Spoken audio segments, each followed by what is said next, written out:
Imagina despertar la mañana de tu boda con la certeza de que sería el día más feliz de tu vida, solo para terminar viviendo una pesadilla que jamás podrías haber anticipado.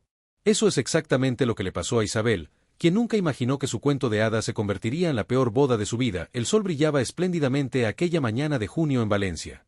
Isabel se miraba en el espejo mientras su madre acomodaba el velo sobre su cabello perfectamente arreglado. Sus ojos brillaban con ilusión y nerviosismo. Todo está perfecto, pensaba mientras sus amigas de toda la vida entraban a la habitación con copas de champán para brindar por el gran momento. Llevaba 6 años con Carlos, el hombre que creía conocer como la palma de su mano. Se habían conocido en la universidad, compartiendo clases de economía y sueños de futuro. La propuesta de matrimonio había sido como en las películas, una cena romántica, un anillo escondido en el postre y lágrimas de felicidad. Los preparativos de la boda habían consumido un año entero de sus vidas, con Isabel obsesionada por cada detalle. 5 minutos y nos vamos, anunció su padre desde la puerta, luciendo orgulloso y emocionado en su elegante traje. Isabel respiró profundo. Este era el momento que había soñado desde niña. Lo que Isabel no sabía era que mientras ella se preparaba, a 10 kilómetros de distancia, en la iglesia decorada con flores blancas y lazos dorados, se estaba gestando una situación que cambiaría el rumbo de su vida para siempre. Carlos había llegado temprano a la iglesia, visiblemente nervioso. Sus amigos intentaban calmarlo atribuyendo su ansiedad a los típicos nervios prenupciales, pero había algo más en su mirada, algo que no lograban descifrar. «Necesito un minuto a solas», les dijo, y se encerró en una pequeña habitación lateral de la iglesia. Los invitados comenzaban a llegar. Familiares de ambos lados, amigos de la infancia, compañeros de trabajo, más de 200 personas que venían a presenciar la unión de la pareja. La música suave amenizaba la espera mientras el fotógrafo capturaba sonrisas y abrazos. Nadie prestó atención cuando una mujer desconocida entró apresuradamente a la iglesia y preguntó por el novio. Nadie, excepto Miguel, el mejor amigo de Carlos, quien la siguió con la mirada mientras ella se dirigía hacia la habitación donde Carlos se había refugiado. Mientras tanto, el coche que transportaba a Isabel y su padre avanzaba por las calles de Valencia. Isabel recibía mensajes de sus amigas que ya estaban en la iglesia. Todo está precioso, la decoración es un sueño, Carlos está guapísimo. Lo que ocurrió después fue como una escena sacada de una telenovela, pero con consecuencias reales y dolorosas. Cuando Isabel llegó a la iglesia, radiante en su vestido blanco diseñado a medida, no encontró a su novio esperándola en el altar como había imaginado tantas veces. En su lugar, se encontró con rostros confundidos, murmullos incómodos y la mirada compasiva del sacerdote. Miguel se acercó a ella, con el rostro pálido y las manos temblorosas. «Isabel, tenemos que hablar», le susurró, intentando alejarla de los invitados que observaban la escena con curiosidad y preocupación. En ese momento, Isabel supo que algo terrible había sucedido. Su corazón comenzó a latir tan fuerte que sentía que se le saldría del pecho. «¿Dónde está Carlos?», preguntó con voz entrecortada, mientras su padre la sostenía firmemente del brazo, presintiendo que su hija estaba a punto de recibir una noticia devastadora. Lo que Miguel le reveló en los siguientes minutos destrozó no solo el día de su boda, sino toda la vida que Isabel había planeado meticulosamente. Una verdad oculta durante años acababa de salir a la luz en el peor momento posible, dejando a Isabel frente a una decisión que jamás pensó tener que tomar, y fue precisamente esa decisión, tomada en el momento más vulnerable de su vida, la que desencadenaría una serie de acontecimientos que nadie, absolutamente nadie, podría haber predicho. «Isabel, Carlos no está solo». Las palabras de Miguel resonaron en la pequeña habitación a un lado de la iglesia, donde habían conseguido alejar a Isabel de las miradas curiosas. «Ha venido alguien, una mujer llamada Laura. Dice que tiene algo importante que mostrarle a todos antes de la ceremonia». El mundo de Isabel se detuvo por completo. ¿Laura? Nunca había escuchado ese nombre en boca de Carlos. Su padre, que permanecía a su lado como un roble inquebrantable, apretó su hombro en señal de apoyo mientras su madre entraba precipitadamente en la habitación, con el rostro desencajado. «¿Qué está pasando?», exigió saber Isabel, arrancándose el velo con manos temblorosas. Su maquillaje perfecto comenzaba a correrse con las primeras lágrimas que no podía contener. Miguel respiró profundo antes de continuar. «Laura dice que tiene un hijo de Carlos. Un niño de 4 años». El silencio que siguió fue tan denso que podía cortarse con un cuchillo. La madre de Isabel ahogó un grito llevándose las manos a la boca, mientras su padre maldecía por lo bajo, algo impropio de él, un hombre siempre correcto y comedido. «Es mentira», logró articular Isabel después de unos segundos eternos. «Carlos nunca me haría algo así. Debe ser una confusión, alguien que quiere arruinar nuestra boda». Pero la expresión de Miguel lo decía todo. No había confusión posible. «Carlos lo ha confirmado, Isabel. Dice que sucedió durante vuestra ruptura temporal, hace 5 años. Cuando estuvisteis separados aquellos 3 meses. Aquellos 3 meses. Isabel recordaba perfectamente ese tiempo. Había sido ella quien había pedido un descanso, agobiada por la presión de sus estudios finales y sintiendo que necesitaba espacio. 3 meses que ahora regresaban como un fantasma para destruir su presente en la iglesia. El murmullo de los invitados crecía. Algunos comenzaban a sospechar que algo grave ocurría. La tía de Isabel, siempre entrometida, intentaba escuchar tras la puerta mientras la prima de Carlos distraía a la abuela, una mujer de 92 años que había insistido en venir desde Galicia para ver casarse a su nieto favorito. «Quiero verlo», dijo Isabel de repente, poniéndose de pie con determinación. «Quiero ver a Carlos y a esa mujer ahora mismo». Su madre intentó detenerla. «Cariño, no creo que sea buena idea. Estás muy alterada y hay muchos invitados. Me da igual. Es mi boda. Mi vida. Tengo derecho a saber la verdad directamente de él». La voz de Isabel temblaba, pero su decisión era firme. Miguel la condujo hacia otra habitación más alejada, donde Carlos esperaba con la cabeza entre las manos. Junto a él, una mujer joven de cabello castaño sostenía la mano de un pequeño niño que jugaba distraídamente con un cochecito. El parecido con Carlos era innegable. El tiempo pareció detenerse cuando Isabel entró en la habitación. Sus ojos se encontraron con los de Carlos, quien se levantó inmediatamente, pálido como un fantasma. «Isabel, yo», comenzó él, pero ella levantó una mano para silenciarlo. «No te atrevas a darme excusas», dijo con una calma que sorprendió a todos, incluida a ella misma. «Solo quiero saber una cosa, ¿por qué hoy? ¿Por qué esperar hasta el día de nuestra boda para esto?» Fue Laura quien respondió, con voz suave pero firme. «No fue planeado así. He intentado contactar con Carlos durante años, pero siempre me evitó. Cuando me enteré de la boda por las redes sociales, supe que era mi última oportunidad para que Mateo conociera a su padre». El niño levantó la mirada al escuchar su nombre, observando con curiosidad a todos los adultos con caras serias. «¿Años?», repitió Isabel, sintiendo como el suelo se abría bajo sus pies. «Sabes de la existencia de este niño desde hace años y nunca me lo dijiste». Carlos no pudo sostenerle la mirada. Su silencio fue la respuesta más dolorosa que Isabel podría haber recibido. Fuera, la situación comenzaba a descontrolarse. Alguien había filtrado lo que estaba sucediendo y ahora todos los invitados comentaban en corrillos, algunos indignados, otros morbosamente interesados en el drama que se desarrollaba. La dama de honor de Isabel, su prima Elena, entró en la habitación sin llamar. «Isa, tenemos que hacer algo. La gente está esperando y algunos empiezan a marcharse». Isabel miró al niño, que ahora la observaba con sus grandes ojos, tan parecidos a los de Carlos. Sintió una mezcla inexplicable de rabia, dolor y, sorprendentemente, compasión. Ese pequeño no tenía culpa de nada. En ese momento, Isabel tomó una decisión que nadie esperaba, una decisión que cambiaría el curso de aquel día y de muchos más por venir. Isabel se irguió con dignidad, ajustando el vestido que había elegido con tanto cuidado para este día. Sus ojos, aunque enrojecidos por las lágrimas contenidas, mostraban una determinación feroz. «Voy a hablar con los invitados», anunció con voz firme. «Todos merecen saber la verdad». Carlos se abalanzó hacia ella, sujetándola por el brazo. «Isabel, por favor, podemos solucionar esto de otra manera. No destruyas todo por un error del pasado». Ella lo miró como si viera a un extraño. «¿Un error? Carlos, tener un hijo no es un error. Ocultármelo durante años, eso sí es imperdonable». Elena, la prima de Isabel, se interpuso entre ambos. «Suéltala ahora mismo», exigió, apartando la mano de Carlos del brazo de Isabel. «Has perdido todo derecho a decidir qué hace ella». El padre de Isabel, que había permanecido en silencio observando la escena, se acercó a su hija. «Estoy contigo en lo que decidas, cariño. Pero piensa bien lo que vas a hacer». Isabel asintió, agradeciendo silenciosamente el apoyo. Luego miró a Laura, quien protegía instintivamente a su hijo de la tensión creciente. «No tengo nada contra ti ni contra Mateo», le dijo con suavidad. «De hecho, te agradezco que hayas tenido el valor que Carlos nunca tuvo». Con paso decidido, Isabel salió de la habitación y se dirigió hacia el altar. Un silencio sepulcral cayó sobre la iglesia cuando la vieron aparecer sola, sin música, sin cortejo, con el maquillaje corrido y el velo ausente. 200 pares de ojos la siguieron, conteniendo el aliento. «Gracias a todos por venir», comenzó Isabel, su voz amplificada por la acústica del recinto. «Sé que han estado esperando mucho tiempo y se merecen una explicación». Desde el fondo, Carlos apareció corriendo, seguido por Miguel que intentaba detenerlo. «Isabel, no». Pero ya era tarde. La boda se cancela, anunció ella con claridad. Acabo de descubrir que el hombre con quien iba a casarme tiene un hijo de 4 años que me ha ocultado desde siempre.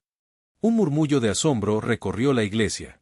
La abuela de Carlos se desmayó en su banco, mientras que la tía de Isabel sacaba discretamente su teléfono para grabar la escena. Les pido disculpas por las molestias, continuó Isabel, ignorando el caos creciente. Pero creo que merezco algo mejor que una vida construida sobre mentiras. Carlos logró llegar hasta ella, humillado y desesperado. Por favor, escúchame. Podemos arreglar esto. Te amo. El amor sin respeto no existe, Carlos, respondió ella, lo suficientemente alto para que todos la escucharan. Y el respeto sin honestidad, tampoco. En ese momento, Laura entró a la iglesia con Mateo de la mano. El pequeño, confundido por tanta gente y tensión, comenzó a llorar. Su llanto inocente resonó en el silencio tenso, conmoviendo incluso a los más indignados. Isabel observó al niño y algo se removió en su interior. Sin pensarlo, se acercó y se agachó frente a él, olvidando por un momento su carísimo vestido. «Hola, Mateo», dijo con voz dulce. «No llores, no pasa nada malo». El niño la miró con sus grandes ojos, sorprendentemente parecidos a los de Carlos. «¿Eres la princesa del vestido blanco?», preguntó con esa inocencia desarmante propia de los niños. Isabel no pudo evitar sonreír a pesar de las circunstancias. «Algo así», respondió suavemente. Lo que sucedió a continuación dejó a todos boquiabiertos. Isabel se incorporó, miró a su alrededor tomando conciencia de todos los presentes, sus padres con el corazón roto, sus amigas indignadas, la familia de Carlos dividida entre la vergüenza y la confusión, y finalmente Carlos, el hombre que había amado durante tantos años, ahora un extraño ante sus ojos. «Hoy no habrá boda», declaró con una tranquilidad que no sentía. «Pero sí habrá una celebración. Todos están invitados al salón donde iba a hacer el banquete. La comida está pagada y sería un desperdicio». Un silencio incrédulo siguió a sus palabras. Su madre se acercó, preocupada por su estado mental. «Cariño, ¿estás segura de lo que dices?». Isabel asintió, y luego miró directamente a Carlos. «Esta es mi respuesta a tu traición. No voy a esconderme ni avergonzarme como si yo hubiera hecho algo malo. Voy a transformar el peor día de mi vida en algo diferente». Y con esas palabras, Isabella dio media vuelta y caminó hacia la salida de la iglesia, dejando tras de sí un rastro de murmullos y a un Carlos paralizado por la sorpresa y la vergüenza. Nadie sabía qué sucedería a continuación, ni siquiera ella misma. Pero una cosa era clara, nada volvería a ser como antes. Laura, sosteniendo a su hijo en brazos, observó con una mezcla de admiración y culpa cómo aquella mujer vestida de novia se alejaba con la cabeza alta. Lo que ninguno de los presentes podía imaginar era lo que estaba a punto de ocurrir en aquel salón de banquetes. El salón de banquetes era un espectáculo de belleza y elegancia desperdiciada. Centros de mesa con rosas blancas y doradas, velas aromáticas, servilletas de seda con las iniciales bordadas. De una pareja que ya no existía. Isabel recorrió el lugar con la mirada, sintiendo un nudo en la garganta al ver cada detalle que había planeado con tanta ilusión. Poco a poco, los invitados comenzaron a llegar, impulsados por la curiosidad y el desconcierto. Nadie sabía cómo comportarse en una situación tan insólita. La familia de Isabel ocupó las mesas cercanas a la principal, mostrando su apoyo incondicional, mientras que la familia de Carlos se mantenía discretamente apartada, dividida entre la vergüenza y la lealtad.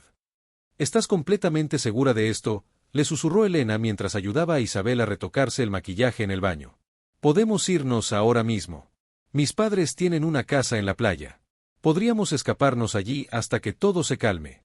Isabel negó con la cabeza mientras se miraba en el espejo. Sus ojos reflejaban una mezcla de dolor y determinación. «Necesito hacer esto, Elena. Necesito demostrarme a mí misma que puedo enfrentar lo peor y seguir adelante».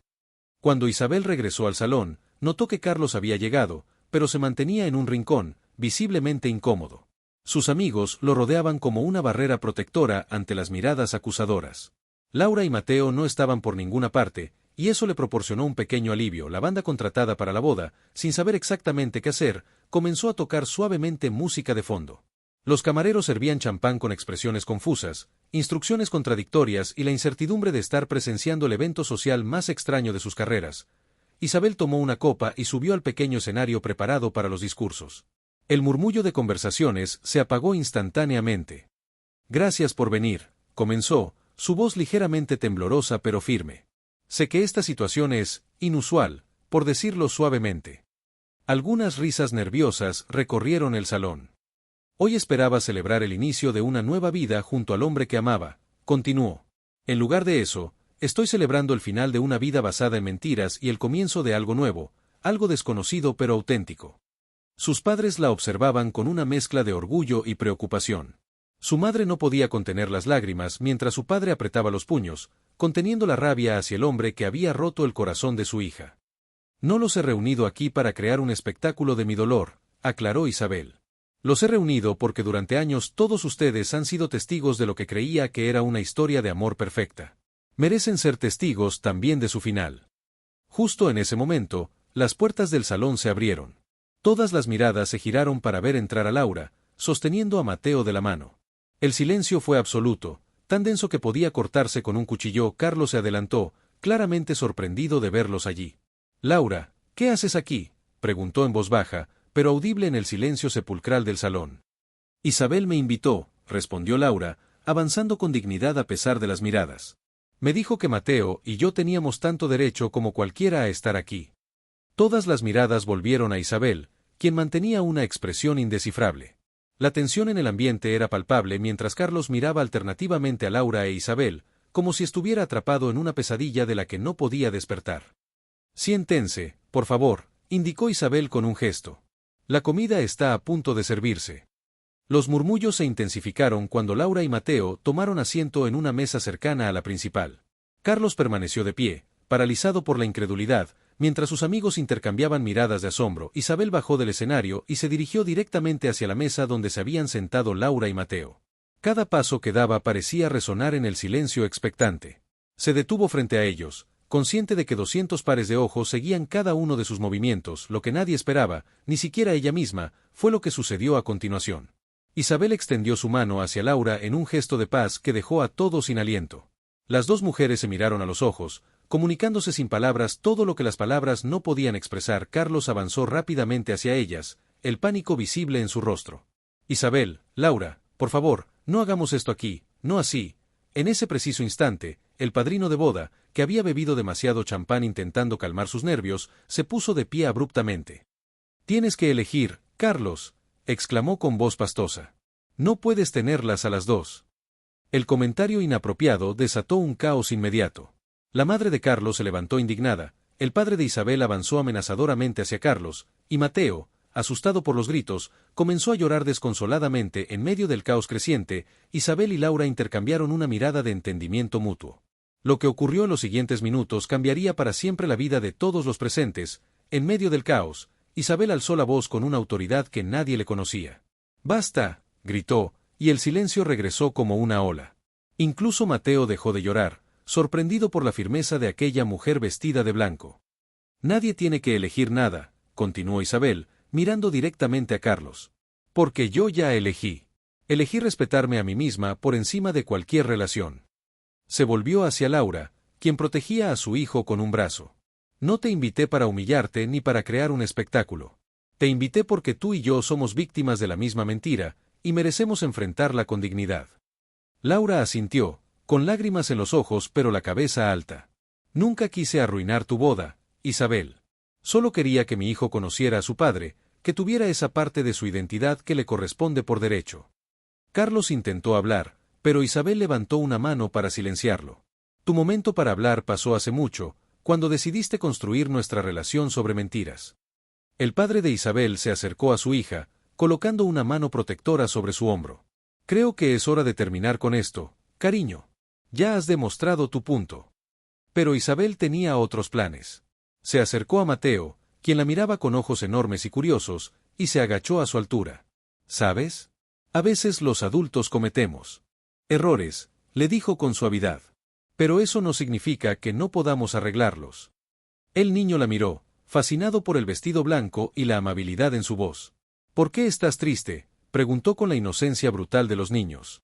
«Porque a veces las cosas no salen como esperamos», respondió Isabel con honestidad. «Pero eso no significa que no puedan salir bien de otras maneras». Se incorporó y miró a los invitados, que observaban la escena completamente cautivados. «Este banquete iba a celebrar un matrimonio», anunció. «En su lugar, celebraremos algo diferente, la verdad.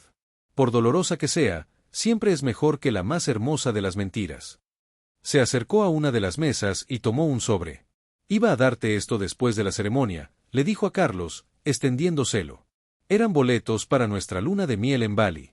Creo que deberías usarlos para pasar tiempo con tu hijo, conocerlo, ser el padre que merece. El gesto dejó a Carlos sin palabras, paralizado entre la vergüenza y el asombro. Laura, a su lado, miraba a Isabel con una mezcla de respeto y gratitud que trascendía cualquier rivalidad. Fue entonces cuando la abuela de Carlos, recuperada de su desmayo anterior, se levantó apoyándose en su bastón. Con sus 92 años, avanzó lentamente hacia Isabel y, para sorpresa de todos, le tomó las manos. En mis casi 100 años de vida, dijo con voz temblorosa pero clara, nunca vi tanta dignidad en alguien tan joven. Mi nieto no te merece, querida. Un murmullo de aprobación recorrió el salón mientras la anciana se giraba hacia su nieto con una mirada severa. Y tú, Carlos, has deshonrado a nuestra familia hoy. Ese niño lleva nuestra sangre, y sin embargo lo has tratado como un secreto vergonzoso. No fue lo que te enseñé. Carlos bajó la mirada, incapaz de sostener los ojos acusadores de su abuela. El silencio que siguió fue roto por Elena, quien subió al escenario y tomó el micrófono. Propongo un nuevo brindis, anunció. Por Isabel, la novia más valiente que jamás existió. Los invitados se pusieron de pie, incluso la familia de Carlos, levantando sus copas en un gesto de solidaridad que hizo que Isabel finalmente rompiera a llorar, no de tristeza sino de una extraña liberación. Mientras los camareros comenzaban a servir la comida, Isabel se acercó a Laura. Quédate, le dijo en voz baja. Tú y Mateo merecen estar aquí tanto como cualquiera. Lo que nadie, absolutamente nadie podía imaginar, fue lo que ocurrió cuando Isabel se dirigió hacia la salida del salón para tomar un poco de aire. Allí, junto a la puerta, estaba Alejandro, su exnovio de la universidad, quien había venido como acompañante de una prima lejana. Siempre supe que eras extraordinaria, le dijo, con una mezcla de admiración y algo más en su mirada. Pero hoy ha sido sublime. Isabel lo miró, recordando súbitamente lo que había sentido por él años atrás, antes de conocer a Carlos. Y entonces comprendió que el universo a veces destruye tus planes solo para mostrarte que el camino correcto siempre estuvo allí, esperando a que tuvieras el valor de tomarlo. La vida es demasiado corta para vivirla según las expectativas de otros, respondió con una sonrisa tímida pero genuina, la primera en muchas horas. Y mientras regresaban juntos al salón, donde Carlos observaba la escena con una mezcla de celos y arrepentimiento tardío, Isabel supo que la peor boda de su vida había sido, paradójicamente, el principio de su verdadera libertad. Los días siguientes a la boda que nunca fue pasaron como en un sueño para Isabel. Las redes sociales explotaron con versiones distorsionadas de lo sucedido, convirtiéndola en una especie de heroína para algunas mujeres y en objeto de críticas para otros. Pero ella había desconectado su teléfono, refugiándose en la casa de playa de sus padres, lejos del ruido y las opiniones ajenas. Una tarde, sentada en la arena contemplando el atardecer, escuchó pasos acercándose. Era Alejandro, con 2 tazas de café humeante y una sonrisa cálida. Tu madre me dijo dónde encontrarte, explicó, sentándose a su lado. Espero que no te moleste. Isabel negó con la cabeza, agradeciendo el café. El silencio entre ellos era cómodo, como si los años no hubieran pasado. ¿Sabes? Nunca dejé de pensar en ti, confesó Alejandro mirando al horizonte. Cuando rompimos para que pudieras concentrarte en tu carrera, siempre creí que algún día volveríamos a encontrarnos. Isabel sonrió ante la ironía del destino. La vida tiene formas extrañas de cerrarse en círculo, respondió suavemente. A kilómetros de distancia, en un parque infantil, Carlos empujaba a Mateo en un columpio. El niño reía despreocupadamente, ajeno al complicado camino que había llevado a este momento. Laura los observaba desde un banco, con sentimientos encontrados. Nunca había querido destruir la felicidad de nadie, pero tampoco podía negar a su hijo el derecho de conocer a su padre. Más alto, papá, más alto, pedía Mateo entre risas. La palabra papá aún sonaba extraña para Carlos, un título que no había ganado pero que estaba determinado a merecer desde ahora. La imagen de Isabel entregándole los boletos de luna de miel seguía grabada en su memoria, un gesto de generosidad que lo perseguiría siempre. 2 meses después, Isabel regresó a Valencia. Su apartamento, que había compartido con Carlos, estaba vacío de sus cosas. Él se había mudado discretamente durante su ausencia, dejando solo una carta sobre la mesa. No merezco tu perdón, decía, pero quiero que sepas que estoy intentando ser el hombre que debí ser desde el principio. Gracias por enseñarme la diferencia entre el amor y la cobardía. Isabel guardó la carta sin rencor. El dolor seguía ahí, pero ya no la consumía como antes. Había aprendido que sobrevivir a la traición no significaba endurecerse, sino transformar la experiencia en sabiduría. Una mañana de domingo, mientras desayunaba en su café favorito, vio entrar a Laura con Mateo. Por un instante consideró esconderse, pero en lugar de eso levantó la mano en un gesto de reconocimiento. Para su sorpresa, Laura se acercó. ¿Podemos sentarnos?, preguntó con timidez, y así, bajo la mirada curiosa de otros clientes, dos mujeres unidas por un pasado doloroso compartieron un café mientras un niño coloreaba alegremente, ajeno a la extraordinaria lección de dignidad que se desarrollaba ante él. El verdadero final de esta historia no llegó en forma de reconciliación dramática ni de venganza satisfactoria. Llegó 6 meses después, cuando Isabel inauguró su propio estudio de diseño, cumpliendo el sueño que había postergado por años. Entre los invitados estaban sus padres, Elena, Alejandro, ahora algo más que un amigo, e incluso Laura y Mateo. Por los nuevos comienzos, brindó Isabel, radiante en un vestido rojo que simbolizaba su renacimiento, y mientras los presentes levantaban sus copas, entendió que la peor boda de su vida había sido, en realidad, el mejor regalo que podía haber recibido, la oportunidad de redescubrirse a sí misma y escribir su propia historia, esta vez sin comprometer su verdad por el amor de nadie.